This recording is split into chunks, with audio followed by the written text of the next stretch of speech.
تو میں لوگوں سے معافی مانگتا ہوں، اجازت مانگتا ہوں۔ عزیزان گرامی،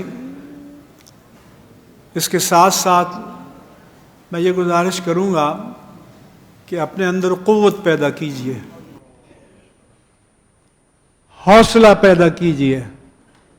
سب ٹیلی فون کر رہے ہیں جی مدارس کا کیا ہوگا؟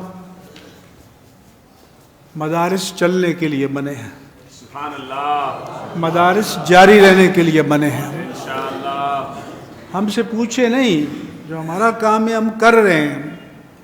کچھ کام سطح پر ہوتا ہے، منظر پر ہوتا ہے، کچھ کام زیریں سطح پر ہوتا ہے۔ پہلے ہم زیریں سطح کو استعمال کرتے ہیں۔ ہم نے بتایا کہ یہ تمہارے نظام تعلیم میں تو ہو سکتا ہے کہ بغیر پڑھے اور امتحان دیے چھٹی سے ساتویں، ساتویں سے آٹھویں درجے میں چلا گیا، یہ ہمارے نظام میں نہیں ہو سکتا کہ 10 پارے حفظ کیے ہیں اور ہم کہیں کہ 2 مہینے تم جا کر گھر بیٹھے رہو، 2 مہینے بعد آؤ گے تو تم 15 پارے کے حافظ ہو جاؤ گے۔ کیسے جاؤ گے؟ جو پہلی کتاب پڑھنی ہے وہ نہیں پڑھی تو اگلی کتاب کیسے پڑھے گا؟ تو لہذا انگریزوں کے پروردہ ہمارے نظام تعلیم کو انگریزی تعلیم پر قیاس نہ کریں۔ یہ درجہ بندی سے کوئی حافظ بنتا ہے کہ لو تم 3 سال بیٹھے ہو تو یہ لو تم حافظ قرآن کی سند؟ حافظ یا تو ہے اور یا نہیں ہے، بیچ کا کچھ بھی نہیں ہے۔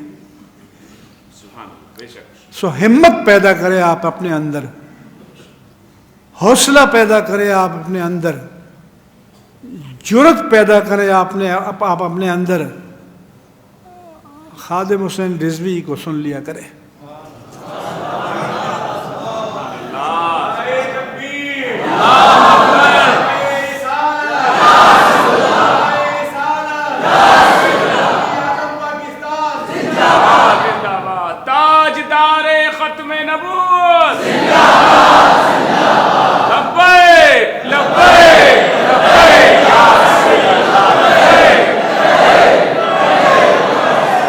کیا وہ لوہے کے بنے ہوئے تھے؟ گوشت پوش کے نہیں تھے؟ تانبے اور پلاٹینم کے بنے ہوئے تھے؟ کمٹمنٹ چاہیے، کنوکشن چاہیے، اپنے نظریے پر ایمان و یقین چاہیے۔ خادم حسین بھی تو انہی مدرسوں سے نکل کے بنے ہیں نا، جامعہ نظامیہ رضویہ میں پڑھے ہیں۔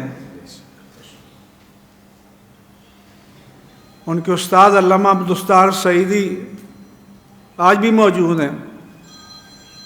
ان کے استاد علامہ مفتی عبدالقیوم ہزاروی رحمہ اللہ تعالیٰ کا انتقال ہو چکا ہے۔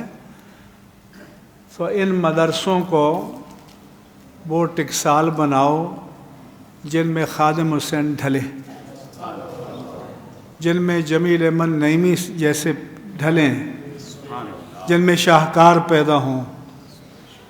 ہم بھی کہیں اور سے نہیں آئے۔ سبحان اللہ۔ میں لوگوں سے کہا کرتا ہوں مدرسوں کے ملا ہیں۔ یہ جو تحریک ناموس صحابہ اور اہل بیت، یہ انہی ملاؤں کی محنت تھی نا، انہی مدارس کے مدرسین، مساجد کے خطبہ اور ائمہ کی محنت تھی نا۔ اسی لیے ہم نے استقبالیہ دیا تھا کہ اپنی طاقت کو پہچانو، اپنی قوت کو پہچانو۔ اور میں نے یہاں کی ریلی میں پیغام دیا تھا اور سیوم میں بھی دیا ہے کہ میں خبردار کرتا ہوں،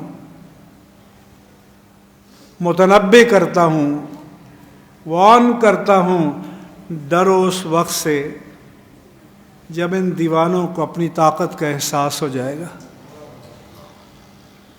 جس دن ان مجذوبوں اور دیوانوں کو لبیک یا رسول اللہ کے نعرے لگانے والوں کو اپنی طاقت کا احساس ہو جائے گا، اس سیلاب کے آگے کوئی نہیں ٹھہر پائے گا۔ انشاءاللہ۔